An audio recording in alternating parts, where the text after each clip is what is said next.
Ini dia menu tanggal tua yang nggak bikin kantong bokek ya. Tanggal tua kan nggak melulu halus mie, nasi jamur sama endok. Yuk langsung bikin ya. Siapin dulu rice cooker.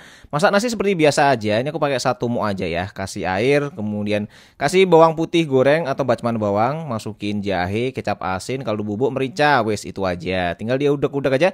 Jangan lupa masukin jamurnya juga ya. Kemudian ditutup, biarin sampai matang kira-kira 20 menit ya.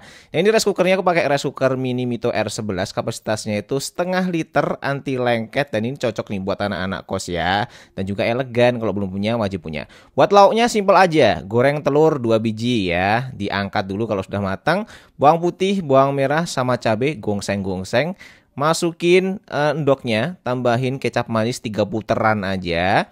Kucerutin kecap asin, goyang. Siap, lauk siap. Kemudian cek dulu, ini nasinya juga siap. Lanjut uplek-uplek dulu, udah aduk.